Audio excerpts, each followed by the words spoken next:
Yeah, I'm very happy to have you. Is that Usman? Usman? Usman, yeah, Usman. Usman, yeah. Yeah, I'm very happy to have you here. And it's evening here in Germany, but I think the day is about to begin for you. And I would like to give you the opportunity to introduce yourself and tell me a little bit about you before we go back in time and dive into your upbringing, childhood education, and yeah. But please, hi. Hi, Lear, very nice to meet you. Yeah, I work as an associate professor in the data science department at New Jersey Institute of Technology, and I'm also a founder of a robotics company. It's called 7X. People say it's 7X Robotics, but that's because I'm forced. I cannot just use two letters. So I have to add the robotics part, like in Twitter, I think, or X and other platforms. I think minimum length is 3 or something. The company itself is just 7X. And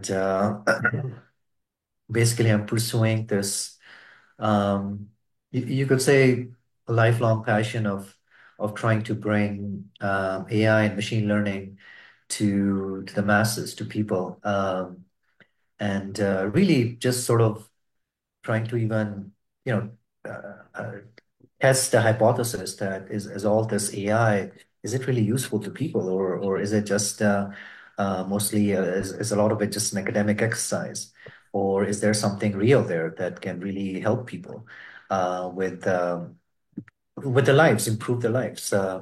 So there's and so I'm doing that in robotics in 7X, and yeah, that's where I am now. So, yeah. Thanks, and I think we will definitely dive into this later on. But yeah, I'm always trying to get a better understanding about the person behind the company, the person behind the technology, and maybe you can go back in time and tell me a little bit about your education, the environment that you grew up with, because I'm really trying to understand what is the typical environment for a deep tech founder.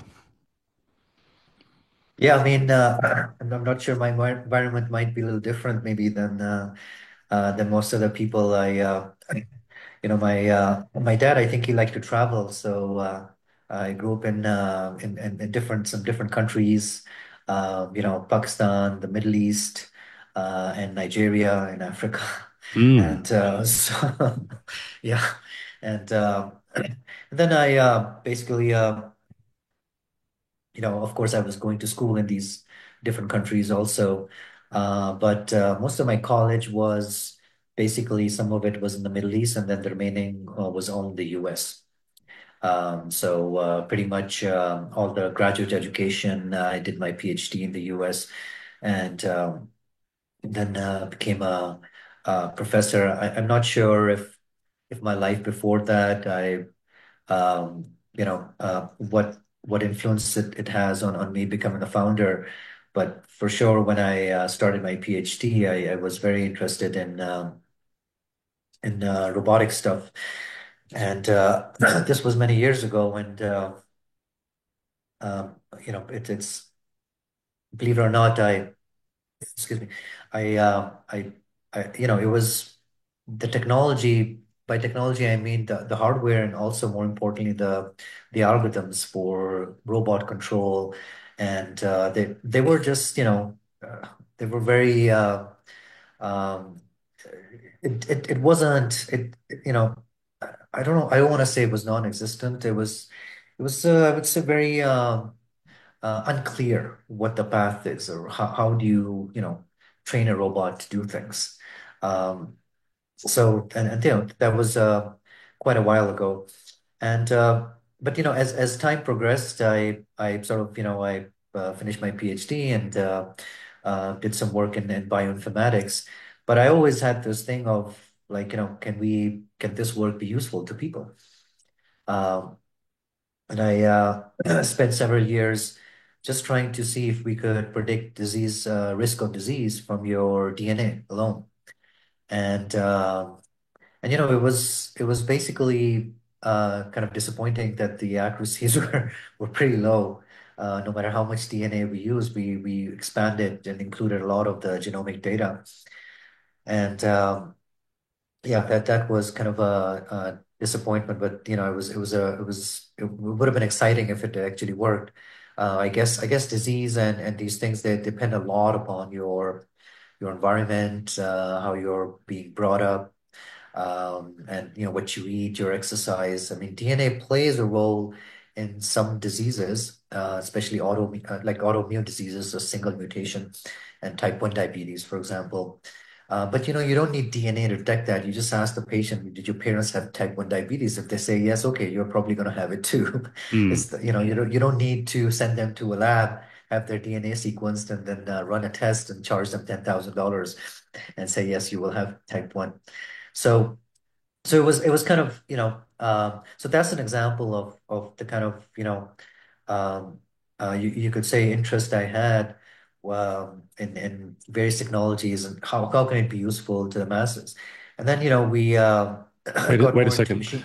I need to slide in here, Yeah, if you don't mind.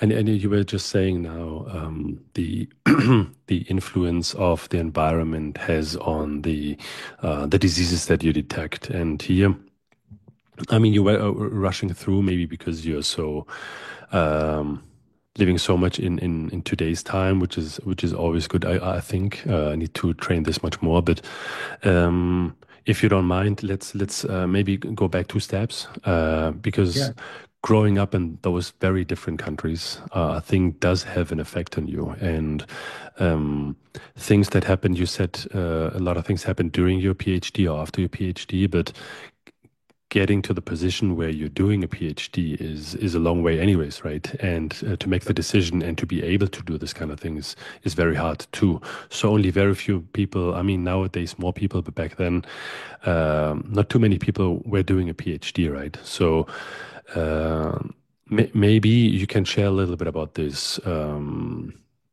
Yeah, interest that you were having maybe as a child or as a young person, and maybe because you said you were traveling from country to country mainly because of your parents, maybe this has an influence too on your upbringing and the way you see things, the way you approach yeah. things. And if you don't mind, and we can spend a few moments here, I would really appreciate it. Yeah, I think so. Yeah, I mean, that's a interesting question, and I often think about that sometimes. What influence how did that shape my personality or who I am as a Yeah. person? I think it made a difference. I mean, maybe it's sort of open, maybe I'm more open-minded. Mm-hmm. Sometimes I'm worried maybe I'm too open-minded. So, but it's possible. The exposure to different cultures and languages and food and people and their behavior. Um, just, I think I think somewhere maybe deep down it probably makes you sort of more tolerant and acceptable to change and just different new things. I mean, if you see something new, you won't be like, oh, what happened here? You'll be like, yeah, it was in your upbringing to experience different things, so it just becomes another new thing to encounter and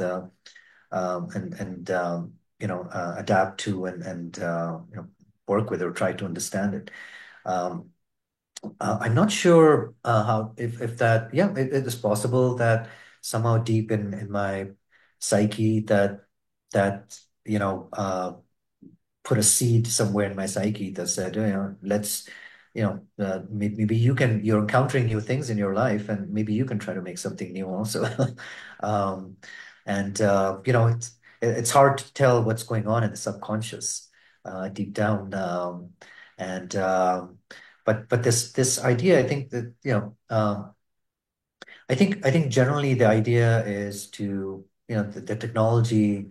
Um, but anyway, yeah. So I mean, that's to answer some of your the question about my childhood, and I think that's how it probably, I would think that's that's one plausible you know explanation for maybe the founder the passion to do something new is Yeah, maybe but I maybe mean, it came why from not there, who knows. art?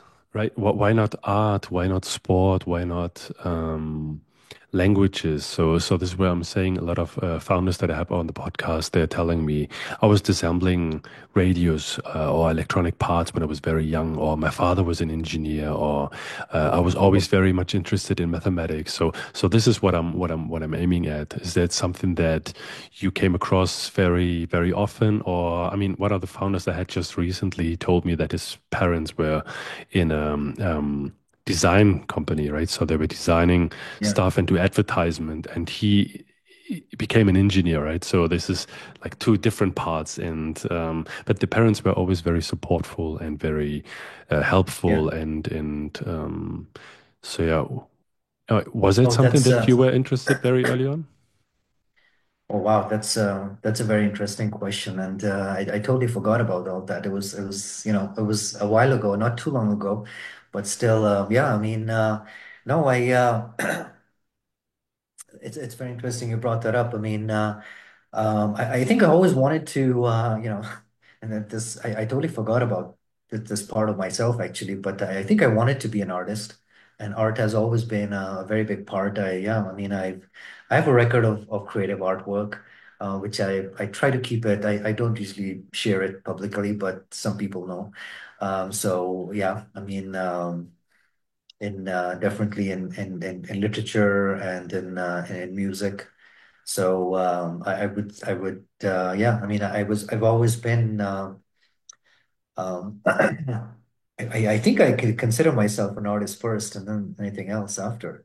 So it's even more interesting now. I'm wondering why am I how did I get here and what am I doing? And I think underlying it is really um, that interest in art and it's I mean people like art is important. Art is human. It makes you human. It's people want things that work, but I also want beautiful things. So I think uh, I'm a little focused on making interesting things that work, but I'm a bit involved in the design of these things myself. Hmm. So for example, yeah, I mean before. I mean, there are artists in my family, I think, that I've influenced, and for example, before the in 7X, before robotics, we made these smartphone apps that actually, so we put these neural network models got them to run them on the phone exclusively without any Wi-Fi, like fully on board. And we made apps that, if you do some dance moves, it evaluate how well you're doing the dance move. It's actually on the App Store. It's called Top Dancer, and it has users and customers, which is interesting. And then we made another app, which I actually use every day. It's a workout app, and you can do um, uh, if you do jump ropes, it counts your jump ropes. If you do push-ups, it counts push-ups which you do in correct form. If your form is out, it's called ACE. But I don't like the artwork on that too much. I think it needs more beauty. So we're doing I have a new design for it. It's called Top Workout. It's not out yet because I don't have enough time. I'm only, it's just me with two hands and one brain. I wish I had a clone who could just say, okay, go finish Top Workout, please, while I'm working on the robot. AI agents. Um, Maybe an AI agent, right? A physical real world AI agent would be nice. Um, and the reason I mentioned these apps is because there's a lot of original artwork in them. And the company logo, for example, I kind of designed it myself, and I take an interest. Now we're making software for a robot for consumers, and I designed the front end myself and iterating over it. So so yeah, I mean, it's a very good question and interesting sort of thought that I still, I'll do my artwork every now and then. Hmm. I'll do it. I'll write some literature, and um, but the music part, I mean, if you give me a guitar, I can easily play some riffs right now. I can play some songs. I can probably make up a song right now on the spot. Play some classics. But that's. But now most of my art is just kind of limited to literature, um, and then I'm doing these designs for these apps and our software now. So so yeah, I mean there wasn't. I would say there were no artists in my family. So just because it's uh, typically and this is the one of the problems in countries like Pakistan and the Middle East is that we don't really encourage art as a career, as passion. It's either you become a doctor or engineer. Mm. Maybe now there's some more um, um, maybe there's some now, but yeah, I mean, but I did what I could. I learned how to play the tabla. I took lessons. I went to the I can't believe I'm talking about this, but I went to the inner the inner the music shops in Pakistan, for example, are really located in the inner cities. Like you have to go to inner part of the city and in these narrow alleys, and you'll find people there. They make the tablas and they sell them. They make various instruments, and I found a teacher there, and so I did what I could, whatever was, and yeah, in music, I taught myself various things, but I mean, my dad is a doctor, and like the other type of doctor, the ones who who look at you when you're sick, not the PhD doctor. So I mean, there was no, and yeah, and yeah, my parents didn't weren't really artists, so I'm not sure where it came from, but somehow it was there, and it's always been inside me and driving me. Maybe it's the art that's driving the founding mentality. It's unclear. It could be that, possibly. I mean, it's in the very end, it's creating something, right? It is having the ability to create something that wasn't there before, or taking things that had been there before and developing them further.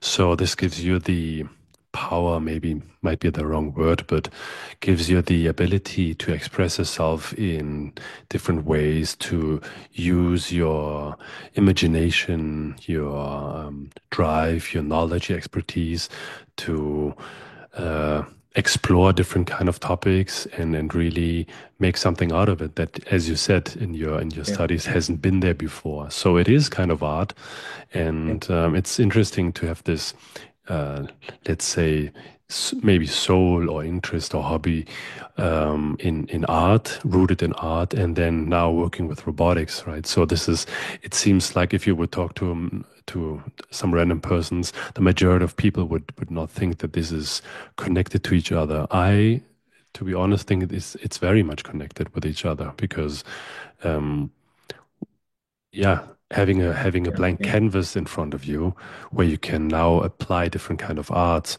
versus you are mostly in software robotics, right? Or hardware and software, and now Right. using Right. algorithms and painting the screen with algorithms to make software workable. As you said, applied Yeah. science. No, that's so true. I mean, it's totally it's exactly what you said. It's basically, create something on a blank canvas, and I think about the work we're doing, and it's also it's a little different from the approaches that, Google DeepMind and companies like Physical Intelligence are taking. And I think that's why just me and my co-founder, two people are able to get there is because we said, okay, look, there's work being done, but we don't have that many people. We don't have that money. We don't have, we don't have those GPUs. How can we make this work? So I think both me and my co-founder, we basically, took out our artistic sides and said, okay, let's make this work and see how far we can get. How far are you? And well, I mean, so far we're basically where we can fold multiple t-shirts, and I think it's getting better. So I was probably going to. Um, we're working on improving it so that it can do all the t-shirts in a pile, just the t-shirts for now, and even t-shirts it hasn't seen before in the training data, and stack them automatically. Right now, we didn't do the stacking part, but that's the part we have to add. Right now, we have to just come and just move it on the side. Um, so. Yeah, I mean, we started that about in mid-December.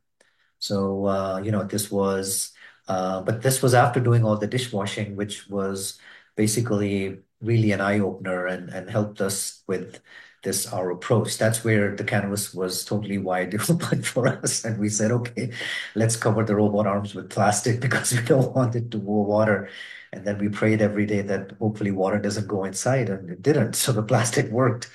Um, and and that's where we had really the canvas. So we're taking a lot of ideas that we developed from that task, and applying it now here, which um, I'm not sure if I can say it's easier or harder.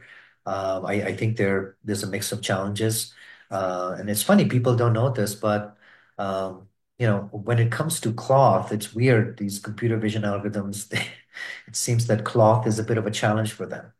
Rigid objects is easier.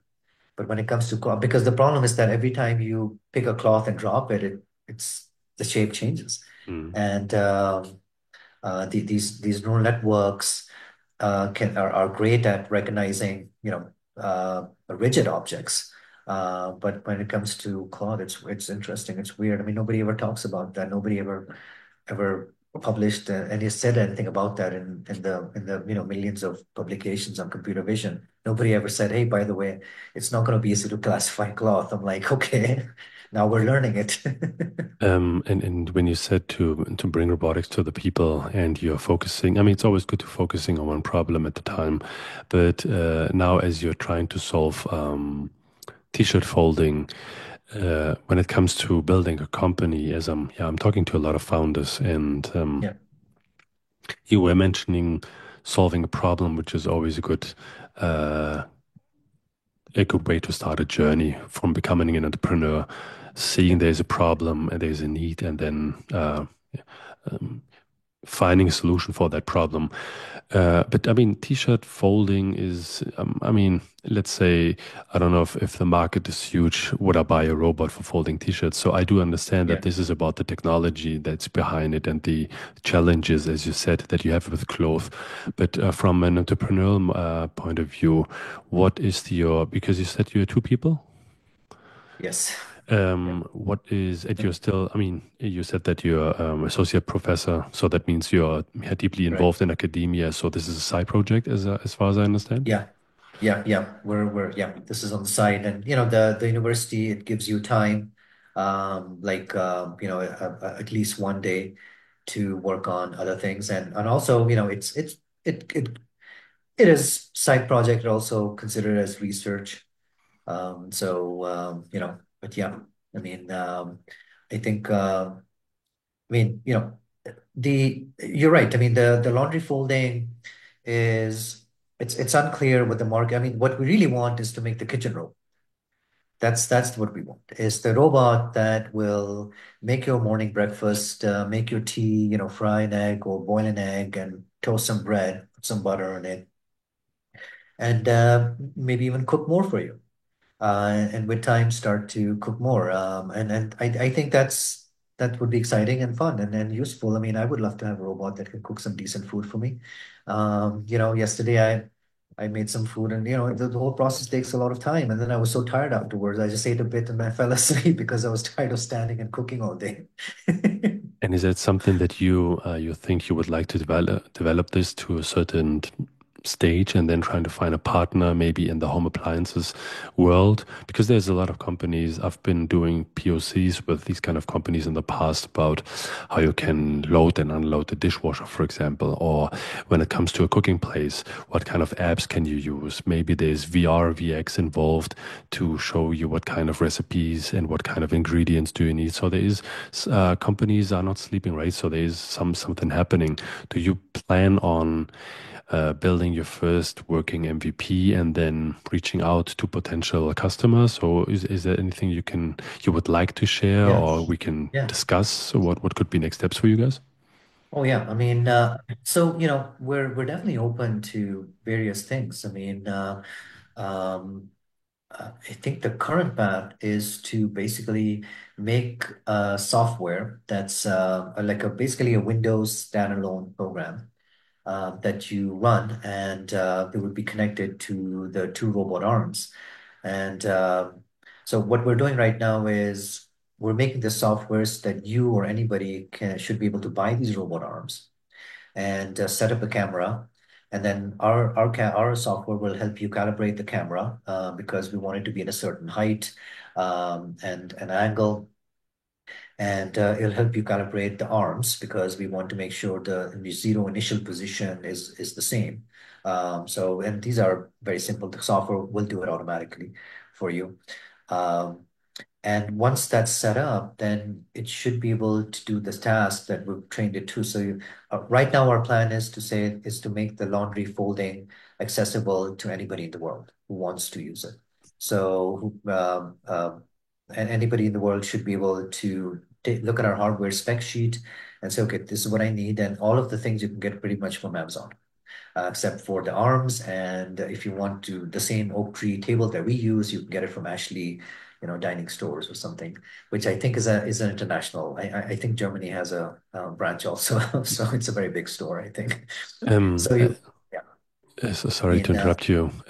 So I think the post that I shared was you were mentioning some numbers. So how much it yeah, would cost to right. establish this? And by the way, we are not talking about the mobile manipulator, right? We're talking about the two stationary arms, right? That you. Stationary arms. Mm. Yeah, so two stationary arms. I mean, the robot themselves, we're hoping it would be 5,000. So I think we work with a manufacturer, and I think they're very excited to obviously have more people buy robots from them. And if that happens, they will definitely reduce the price, maybe even more, maybe to 4,500 for a pair. It's unclear. Depends upon the demand. But Who is 5,000 that? for that. It's a company called Elephant Robotics. Hmm. It's a small robotics company, and their prices are affordable, and they want to grow and do more. So we're working together with them, and it's affordability. The affordability is very important, and also durability. I mean, the robot that we are using is the same pair. We subjected it to a ton of dishwashing. Now it's, folding clothes. So we're happy that it's durable. It's working.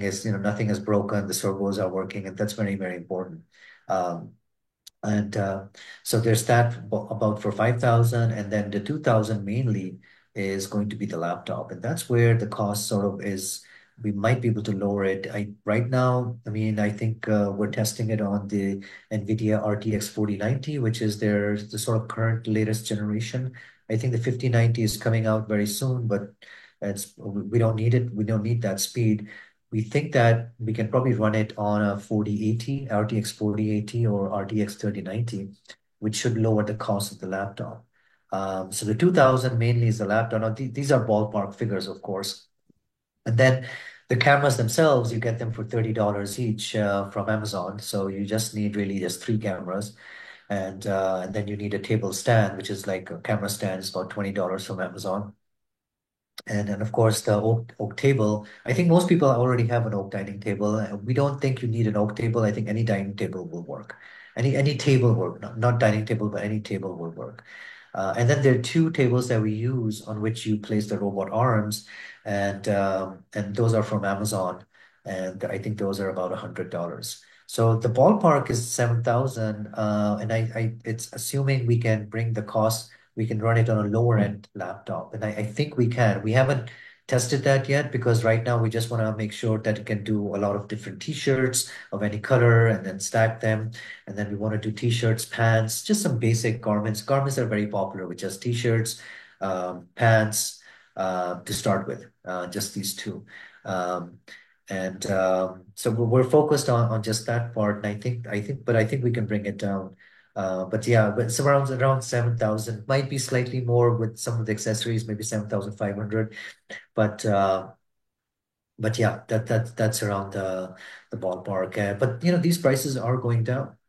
Yeah, these But so from a commercial point of view, right? So when I talk to startup founders, one of the basic questions would be, so how big is the market of people who would pay 7 grand for a machine that would be able to fold shirts?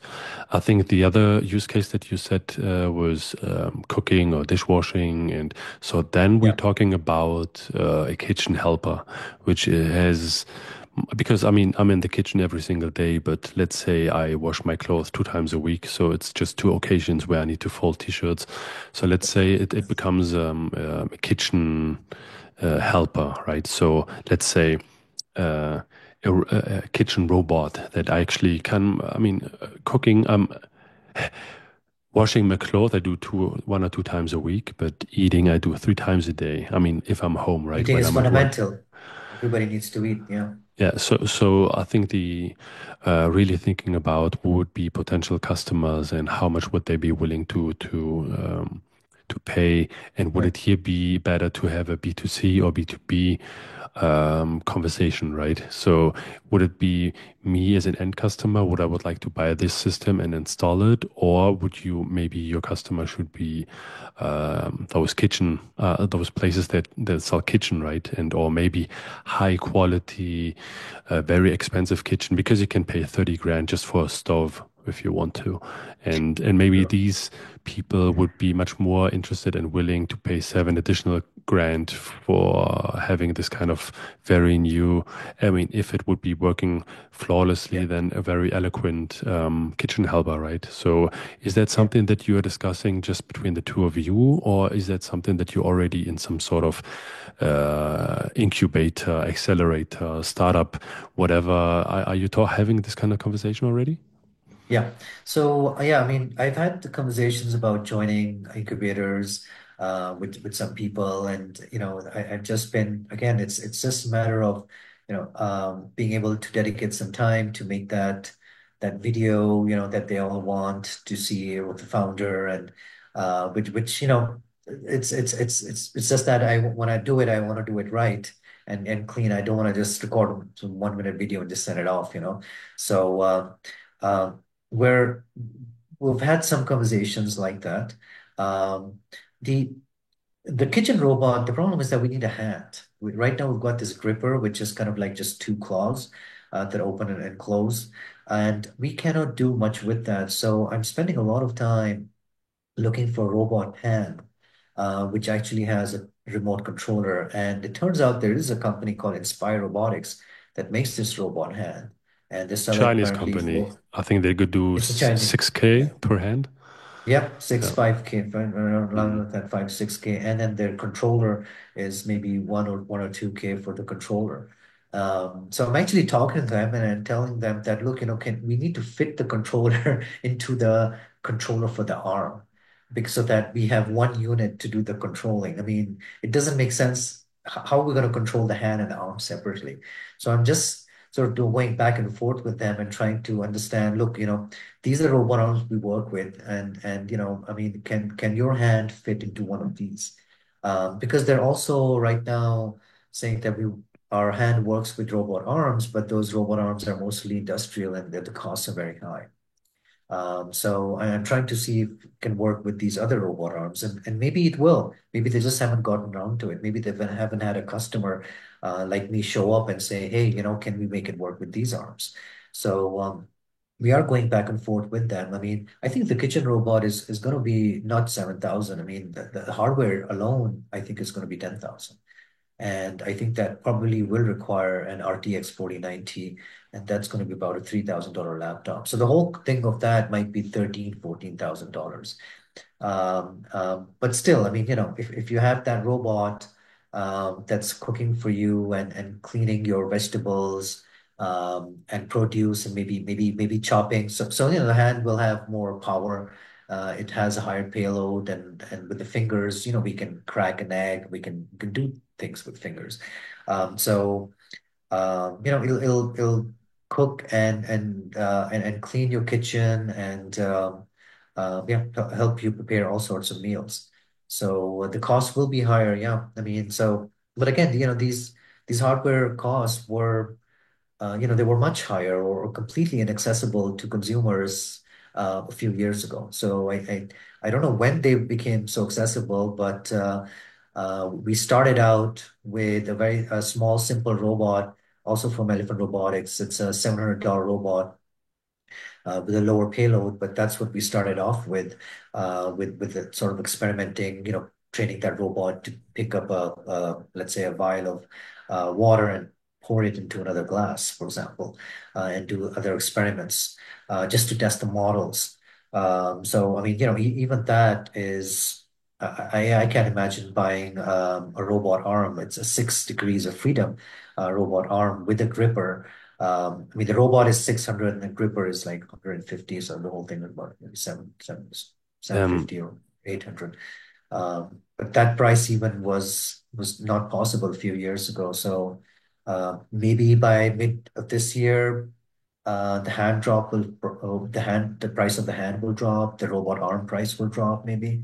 We're already seeing that. We're already seeing some, excuse me, some other companies offering robot arms, and they are already costing less than the ones we're using from Elephant Robotics. So mm, we told them, look, these guys are selling the arm and they cost less, and then that's how they agreed to bring the cost down for consumers for this laundry folding and other arms, just because the competitors are also have a lower cost.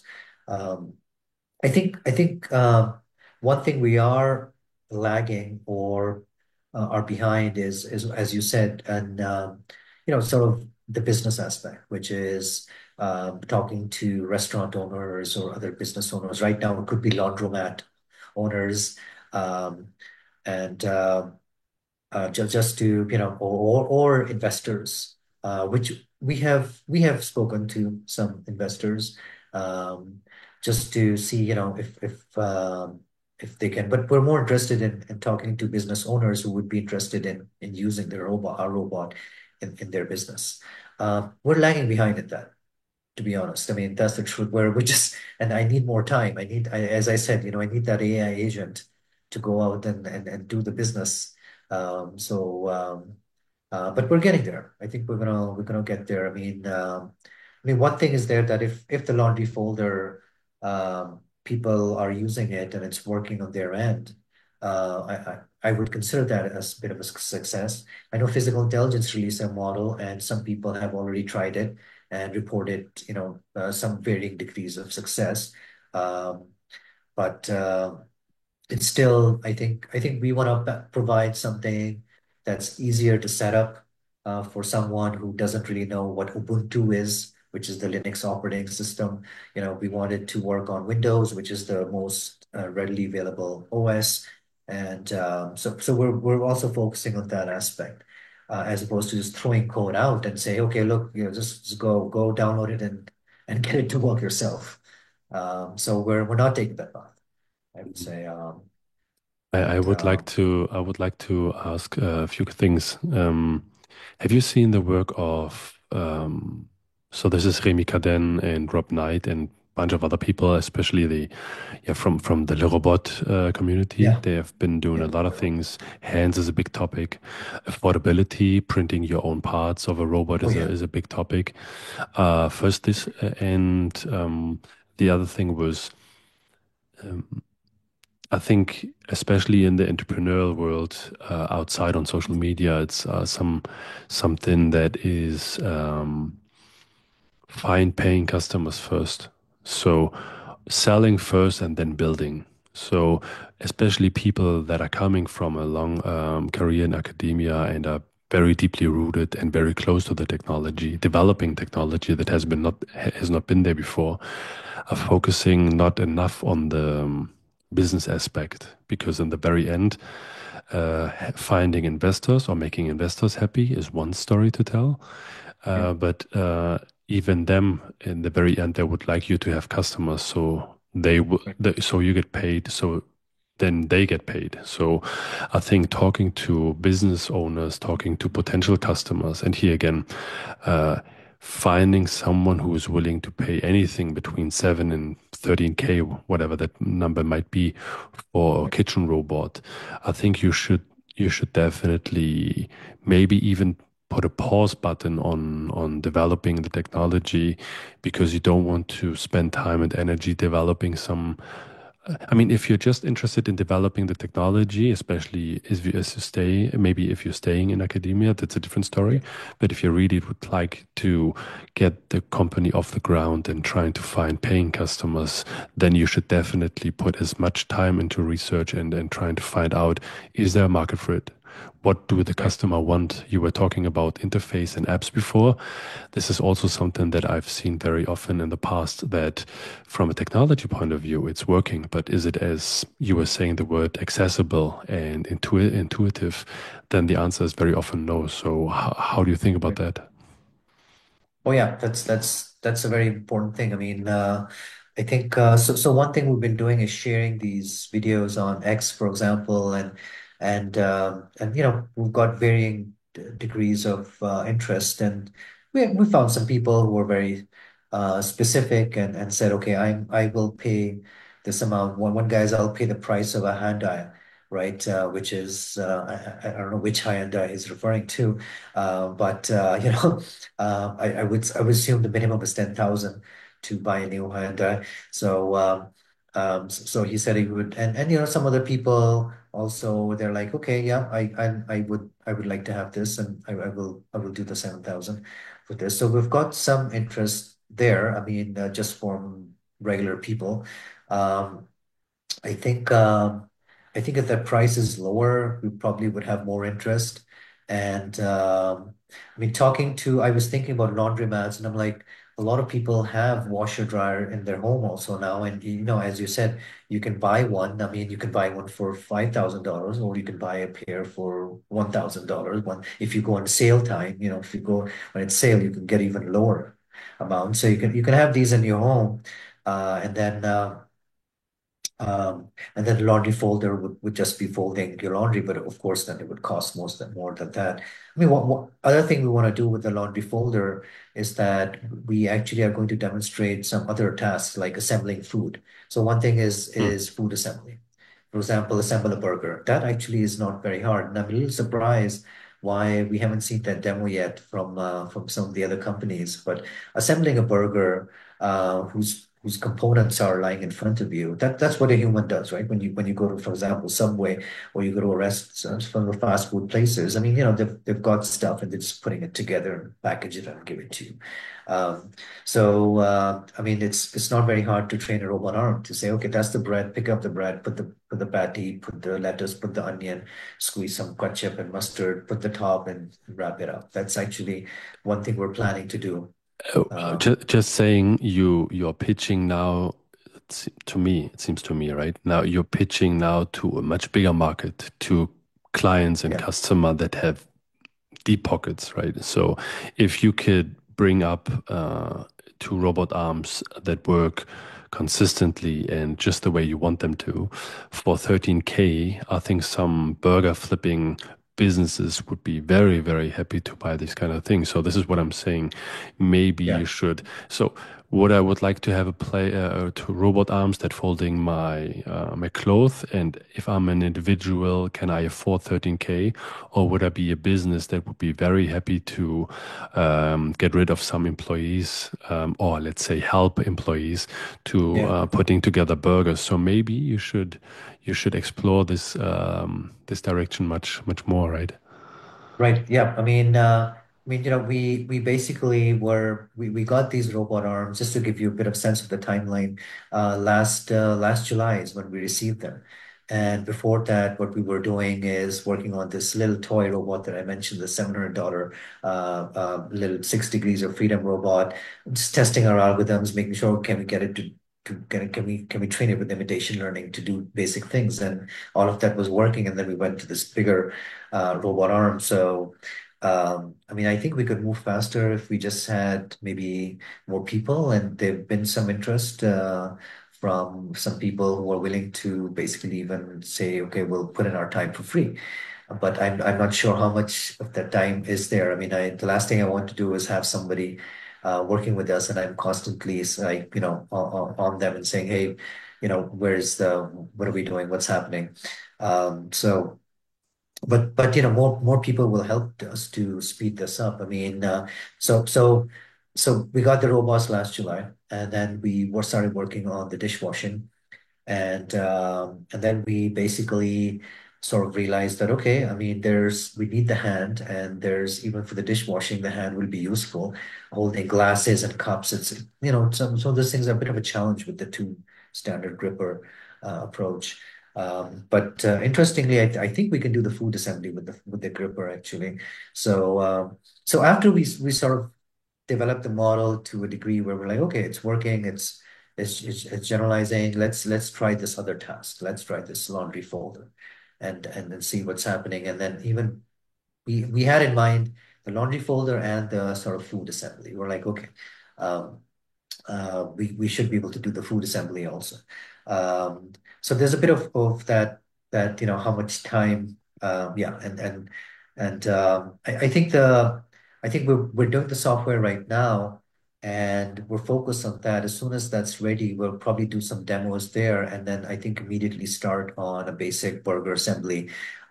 Because you're totally right. I mean, time is flying, and this is we have basically almost, we're going to be in some financial problems soon if we don't try to if we don't address the business side. And so that's why we're very focused on right now, just because if we have the software and then we can show, "Okay, look, here's the software," and you press start and it starts assembling the burger. So we can then show that to a business owner and say that, look, we not only have the robot arm that can do this, but we are providing you with the whole software also. This is a whole system that you should be able to use in your fast food restaurant or in your restaurant. And so burger assembly, pizza assembly, maybe unloading. Like I was thinking of other applications for the same robot arm that's folding your laundry. I think we can also have it unload and sort your groceries. So you come from the store, you've got your groceries in a bag, you put it on a table, it should be able to unload, and well, it won't be too helpful. It'll just be sort of unloading and sorting them on the table. What you really want is unload them and to put them into the fridge. But then again, So would it be so? Do I pay 13K for that, or would I be a supermarket who would be happily paying 15K for that? that's Because right. then, That's right. I can unload trucks and Yeah. all the things in the supermarket 24/7, right? So Right. you guys are really I mean, it's this is the reason That's why I a love this kind of conversations because yeah. I can feel and see and hear you being excited about the technology and the algorithms that you guys put together. But it's just part of the story, right? And It it's is even indeed. though you have very deep expertise that only very few people can come up with, then there's the other side that is not totally unknown, but a field that has some blind spots for you still. And Sure. it's definitely good that you, yeah, as you said, you're putting your work out because that gives you feedback. Because you were saying something Right. earlier on um, iterations. Those kind of Iterations, yeah. iterations are Right. becoming much Exactly. better and faster if you have them in a feedback loop. So if you're developing the product with a customer, for example, then you're coming much faster, much closer to the actually final product or the direction you want to go, right? And so Yeah. this is I mean, interesting. no, I think that's a very important point. I mean, we really need to start thinking of B2B to businesses. And again, I mean, when we started talking, I was talking about bringing, useful AI to people of the world. So there's always been, I started out and, it's always been like the consumer, the people, the person, bring something to them that is affordable and can help them. But you're right, for us to survive, and to move forward, we have to sell to another business because businesses have more capital, and they will probably buy not one but several of our products. So when and that mindset, I think, has finally settled in. finally it has settled in. It took me some time. I'm still I still am focused on the consumer, on the individual, on people themselves. But we have to now expand to businesses if we are to survive. That's totally right. Yeah. I Um, mean, I remember that Elon Musk, when they started with Tesla, or not him, but Tesla in general, making yeah. very expensive cars. So because only very few people can afford them, and it's kind of a luxury good, but the margin is very high. So with this class, you can then fund lower classes, and then you make enough money. So then you were able finally be able to finance some affordable car for everyone, right? So the margin is a big topic, and it's interesting because you were very eloquent about all the different costs about the assembly. So the robot arms, the laptop, the camera. You were very precise at the table, but I haven't heard anything about where's your money. So how much is the software costing? Is that a license topic? Is that so from a business point of So, view? I haven't. What is your idea of? I mean, paying 13K for the hardware. So this is bomb right in the very end. So where's the money for 7X and why so 7X? 7X, yeah, so 7X money, right now we're hoping that we can get some customers, to use the laundry folder, or maybe a business that's doing the burger assembly. And as you said, investors are going to be looking for customers. They're going to be looking that, who cares that you made something great? Does anybody use it? Is it serving any purpose? And we're trying to get to that point, because I think that point is going to hopefully attract some big investors that we would need. So we are not going to be charging for the software initially, but I think we're going to do a license mode where initially there's no charge, and you're using it, and then later on we might charge just a license fee, just for updates and maintenance and stuff like that. Mm, But that's our model for now. I mean, part of it also is because I think that such a product, maybe doesn't exist. I mean, you can't go to a company right now and buy software and some robots. Well, I mean, I guess you could do it for the vacuum, right? The Roomba, they have it, and you can get the app on the phone. It works nice. It controls the robot. But we're talking about this next level, right? I mean, like laundry folding, kitchen stuff. I mean, this kind of product doesn't exist. I mean, I think that initially, right now, the plan is just not to charge for the software, but we are going to do a license fee. mm, So, I mean, we're on this 24 hours. We're doing this pretty heavily, dedicated to this work.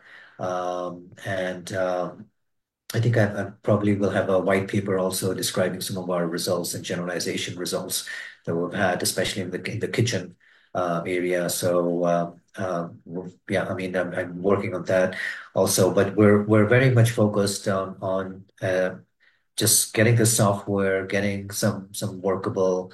The model should work on different clothes, and as you said, the food assembly. So I mean, time is it's just a race against time. I mean, how fast we can get there, we'll just have to see. I mean, we're on it every day. So and um, yeah, I was asking the question, but maybe you can tell me a little bit about the name. So this is so 7X. Maybe you can say something about this. well, I mean, it's just it's just a name for now. I mean, so yeah, it's just I would say um, you know, um, it's a little hard to say. I mean, I would say that maybe some of the letters and numbers are connected to some, just some personal things, perhaps in my life. Maybe one could say that. So, but yeah, I mean, I like the name, and I'm going to stay with the name. So this is the name that's going to move us forward. So I'm very curious about. I mean, this is reason. This is one of the ways I how do you say this? I came across you guys. You said that you're sharing a lot of videos on X, and Yeah. I'm always very keen to see the technology that is out there. You were mentioning some big players like physical intelligence. So it's there's a lot of things happening, as you said, at the moment, right? And it's a race, and it doesn't need to be the winner takes it all, right? The market is big. Yes. There's a lot of different applications. There's a lot of needs and problems and customers, right? So it's just about who's able to ship something that people, as you said, that people can use first, right? And here I'm very keen to see what's happening for you guys in the near and long term future. If you guys are able to not only improve the technology to a point where it's very helpful, but also if you can come up with a sustainable business model, if you're able to ship it, because distribution is a big topic, especially for startups, right?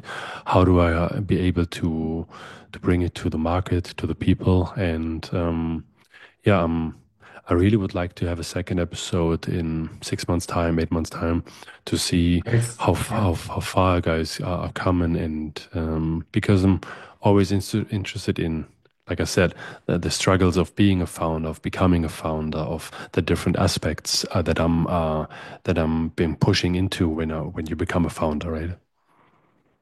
Right. Yeah. Yeah. I mean, no, for sure. It's definitely less sleep, a little more quite a bit more uncertainty. I try to keep all the stress at bay. I don't try to let it get to me. It's life. It's you doing something, whatever. It. You hope it works. I mean, we're trying our best. I mean, that's all we can do. And but definitely there's um, there are a lot of new things and worries that were not there in my life before this. And I sometimes wonder maybe that was better. Maybe it was more peaceful and a simpler life. What did I get myself into? I mean, so, but I don't know. I think we might have crossed the point of no return. So I think we just have to make it work now. There's no, it's unclear what to go back to at this point. So it's I think yeah, I mean in 6 months' time, I just hope I think we're hoping the software to be ready by Friday. That's my hope. Let's see. I mean, I think we might get there at least with some initial beta version. And then I'd like to get by next week at least more of the laundry folding, and then really start getting into the food because I think the food one is where the fast food businesses, restaurants, could be helpful. And as I said, I'm always thinking of new what possibilities could there be, like, unloading groceries from the bag, or, I mean, a lot of, we can make demos of sorting objects on the table. Who cares? Okay, your robot can sort blue boxes and black, blue and black balls, put them in different containers. Who cares? I mean, we want to do something that affects people's lives, people's everyday lives. And again, ultimately, it's really that kitchen robot. Like if you said that, okay, here's $1 million, I'll say, okay, thank you. I'm just going to go work only on the kitchen robot, focus on that, and get it to make, great food for you. That's it. Just, delicious food of any kind that you'd like. Okay, so this seems to become a life experiment here. So I just been as we were talking earlier in the conversation, I just been again to the website because I was unsure. It's a very basic website, and you said you would like to get some things right first before you push them out. Totally wrong, because you should ship first, and then you should listen to the feedback and then iterate, because then you get answers much faster. You should have Yeah, a wait list, or you should even better, you should have a landing page where people can actually put some things in their basket. So you're selling a product, even though the product is not ready yet, because then you actually, so what you're selling getting, is yeah, tomorrow you will change your website and you will sell for a number that you make up, um, a robot that works good already, point. to to a burger place so you can automate your entire process of flipping burgers, right? Because, and then you promote this, and then you said it will be ready in June 2025, right? So in 6 months' time or 5 months' Yeah. time. And then you will see actually interest. So actually people who would like to be your customer.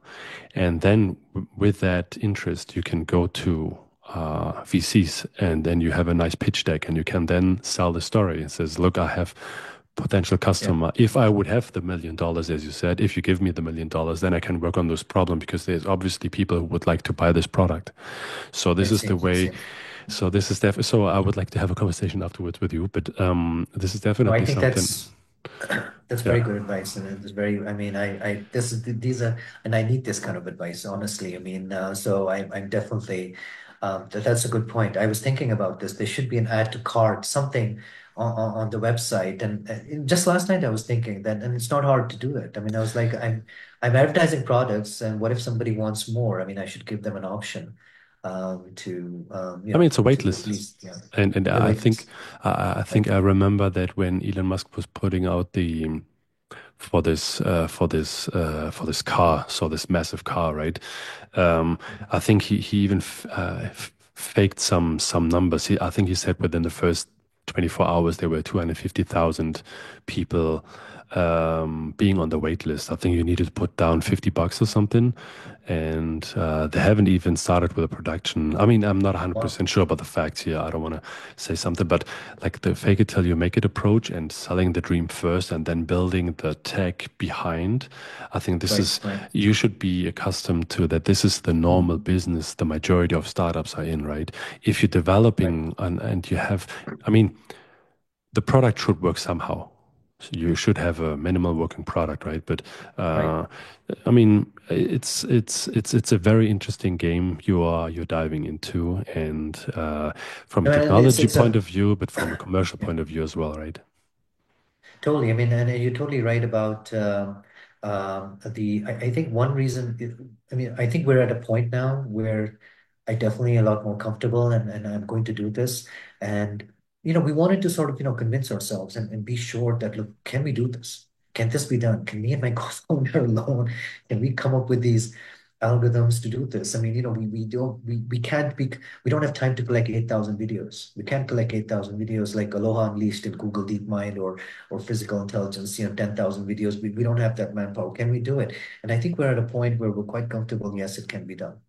Mm. So at this point now, I'm actually a lot more confident now in the tech that we can move forward and have this waiting list and do these things. But yeah, I mean, that's, and totally it's time to start, to totally sort of get out of the tech box, this instead of living in the tech bubble, Mm. step out of it and say, okay, this is what we have to do to get the business moving forward. No, I really appreciate that idea. That's very useful, and you'll see it soon. You'll see it soon Uh, on the website, the mm. waiting list. So, uh, but yeah, for Yeah, I sure. mean, I'm very happy that you said yes to this podcast. It's building deep tech, so you're building a deep tech company, and you Yeah, invested heavily in the technology, and it's one part of it, right? All the other thing is assembling a team, coming up with a business model, distribution is a big topic, deployment, but also marketing and sales, right? So these things will be eventually coming something that we you guys will be facing at, right? And oh yeah, I'm curious to see what where 7X will be in like I said in 6 7 months time. all So right, I would love to have an following conversation if you don't mind, great, and for sure. um I will follow your account and sharing your videos as much as I can because I think it Right. is really cool and curious. And like I said, a few years ago, actually, I was working on a POC together with a big home appliance company in Germany on loading and unloading dishwasher. So if you're listening, Robert, I think he was the one who was doing an engineer who was doing the POC. So I think it never took really off because this was pre R&D phase for this company, but and they were doing it with UR. So See, yeah, bit that's interesting. cool. Wow. Very nice. Oh, Mm. right. It's interesting. Is that was that for a specific type of the you are I mean Universal Robotics, right? I mean Hmm. was this for and I'm sorry if I missed that. Was this for a specific task? Was this for kitchen for food assembly or something or No, no, it um was loading and unloading dishwasher. So, oh loading okay, sorry. mm, Right. Yeah. Yeah, a lot of people have given that feedback actually. And you know, I didn't realize some people are so passionate about their dishwashers. Some people were not happy to see our robot washing dishes. And I was like, uh, I'm so sorry. I'm no. very sorry I hurt your feelings there. It was not intentional. But yep, so you know, putting that on a set of wheels and making it a little mobile would be very helpful. And there are some solutions we're looking at. Mm, Um, but they're costly. I mean, there is a robot on wheel. I don't think its payload is very high though, but I think it's $30,000. mm, But yeah, I've seen it used in some papers by other labs like Meta and some they're using their robot. So mm. that's definitely I'm exploring that. I think there's a low cost solution to putting these arms on a set of wheels and have it move around. I think we can do that. Le- So So let's see yeah, where 7X is going to, right? So maybe you are pivoting and going on to become a mobile manipulator company in the future. I think there's a lot of opportunities. I think yeah, you guys should decide for which direction you guys are going, and then, as I said, right, having these conversations, having these kind of thoughts, and maybe becoming part of these kind of accelerator programs or spin-offs from universities, because there's a lot of knowledge and there's a lot of learning, and especially if you're talking to other entrepreneurs, there's a lot of learning from each other, right? So I really love the idea that you guys are putting out your work to get this kind of feedback, to be in that kind of bubble, and yeah, let's see where you guys are at in some time. for sure. Yeah, I'm very excited to reconnect, and hopefully we'll have a lot more to talk about in our next meeting. Hopefully, food assembly and other stuff too. Awesome. Usman, I say thank you for taking the time and for giving those insights and also being transparent, right? Because a lot of people are trying to sell the story. I know everything and I have figured out everything, which in the very end it's untrue. The majority of us, we fake it. We trying to come up with some things. We don't know some things, and there's a lot of things we don't know. And yeah, that you gave us some insights, and yeah, I'm very happy for that. Yeah, I'm very happy to talk with you and share this with you. I love your questions. They got me thinking about things too, and things that and they're very, you know, some of the questions were deep and you know, but and I really enjoyed this conversation with you, Ola. I look forward to our next one. Yeah, and so you said you have a co-founder, right? And Yeah. for this season it will not be possible, but for the next season, so I'm just starting the second season. This is episode 52. Okay. But in the future, this is a long-term project. So just today, I talked to another friend of mine. So he has a podcast, and they just released the 200th episode, and this is the Factory of the Future. So I had a talk today I with see. him to give him congratulations, but also Nice. he's doing podcast episodes live. So I'm not promising anything, but it would be my wish to be able to do some sorts of future episodes in real life, and let's see, maybe there will be a time in the future where we can meet in Oh, in I real hope life. so.